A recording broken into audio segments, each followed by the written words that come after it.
Bismillahirrahmanirrahim. Assalamualaikum warahmatullahi wabarakatuh. Selamat pagi rekan-rekan sekalian. Selamat pagi Mbak Kinkin. Hari ini kami dari kelompok 11 akan mempresentasikan tentang materi Ethic Engagement in an Age of Absurdity. Namun sebelum kita masuk lebih dalam ke presentasi pada pagi hari ini, saya akan sedikit menjabarkan tentang poin-poin penting dari presentasi yang akan kita lakukan pada pagi hari ini. Yang pertama yaitu teori absurditas, yang kedua ada misunderstanding, yang ketiga ada absurditas dalam drama The Strangers, yang keempat ada absurditas dalam drama Caligula, yang kelima ada The Myth of Sisyphus, dan yang terakhir ada Dialogue in an Age of Absurdity. Teman-teman, sebelum kita masuk lebih dalam lagi ke dalam presentasi yang akan kita lakukan, ada baiknya kita memahami betul apa itu pemahaman absurditas dari Albert Camus. Albert Camus memahami absurditas sebagai keinginan untuk pemahaman yang jelas dalam dunia yang tidak memiliki universalitas dan di mana kontradiksi diberikan. Camus sendiri tidak pernah memberikan definisi eksplisit tentang istilah absurd seperti yang digunakan dalam karyanya. Namun, ia memberi deskripsi yang luas tentang bagaimana metafora absurditas muncul di dalam kehidupan sehari-hari. Dengan kata lain, ia melukiskan gambaran absurditas dalam pengalaman manusia. Kita masuk ke materi yang pertama, yaitu ada teori absurditas.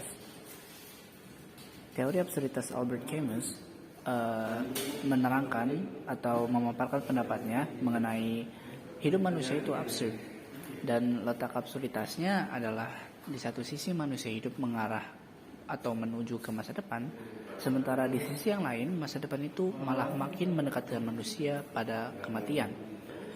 Karena menghadapi absurditas itu, manusia seringkali melakukan salto, atau dengan kata lain melarikan diri dengan menenggelamkan diri pada agama atau ideologi tertentu atau bunuh diri.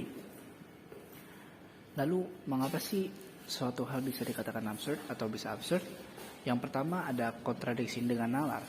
Menurut buku Camus yang berjudul Myth of Sisyphus yang diterbitkan pada tahun 1999, ia akan tampak saat kontradiksi terus diolah oleh nalar dan ketika nalar tidak dapat menyatukan atau menyusun hal-hal tersebut menjadi satu pemahaman logis atau terstruktur.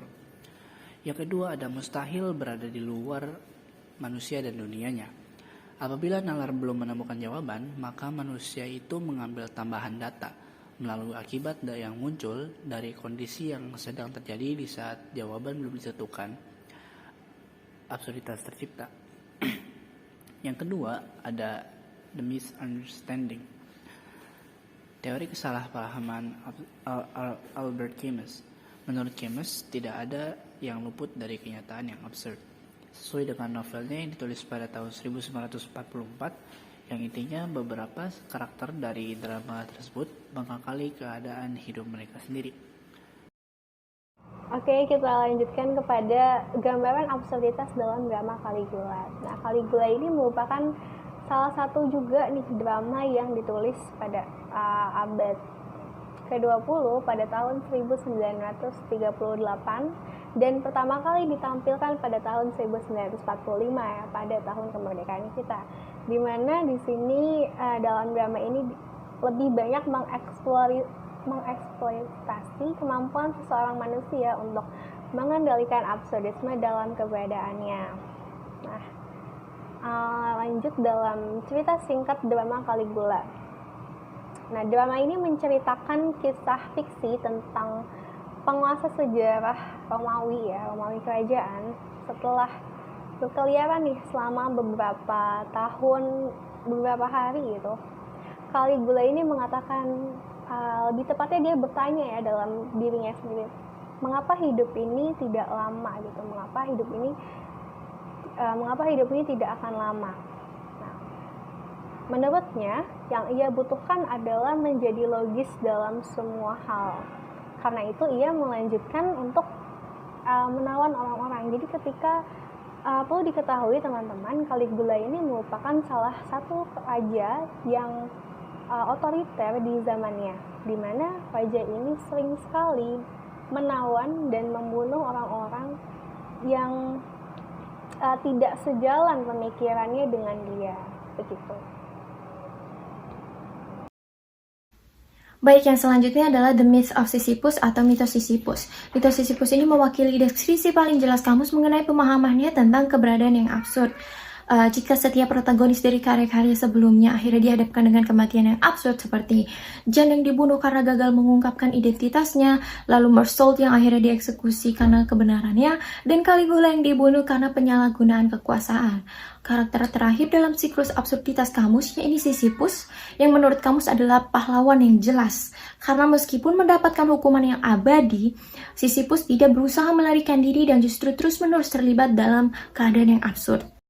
Cerita singkat drama Sisyphus. Absurditas bukan suatu kesia-siaan seperti tampaknya. Ia bersifat tidak terhingga.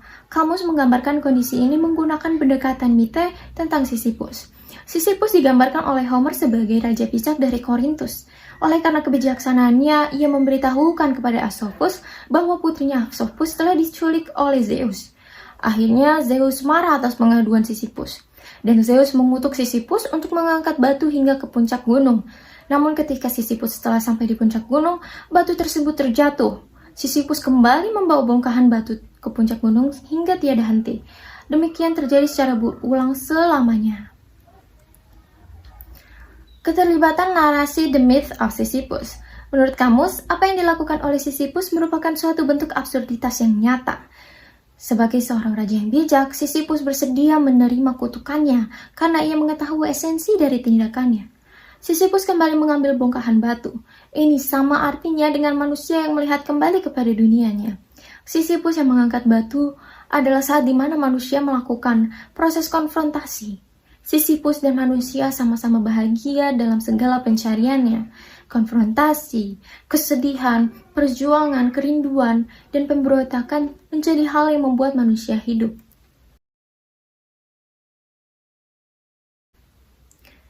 Yang keenam, Dialogue in an Age of Absurdity atau dialog pada zaman absurditas. Karya kamus memberikan pengertian tentang apa artinya ditempatkan dalam momen absurd dalam sejarah. Bagi kamus, absurditas adalah realitas eksistensial. Tanggapan dan pengakuan kamus. Seseorang yang mengenali absurditas momen atau situasi tertentu tidak serta dipaksa untuk berbeda. Saat menyadari perbedaan absurditas dengan realitas dunia, kamus percaya bahwa setiap individu memiliki kebebasan untuk merespon dan mengenali hal yang absurd dengan caranya sendiri yang unik, bahkan meskipun opsi apapun itu tersedia. Selanjutnya, konsekuensi dalam absurditas. Konsekuensi dalam absurditas ada dua, yang negatif dan yang positif. Konsekuensi yang negatif adalah ketika seseorang gagal mengenali absurditas atau saat kita mengenali keberadaan, namun memilih untuk tidak terlibat secara langsung, maka sebuah pengalaman dari jatuh ke dalam keputusasaan ini dapat terjadi. Konsekuensi yang positif, menurut kamus hubungan manusia tidak mengkoreksi diri.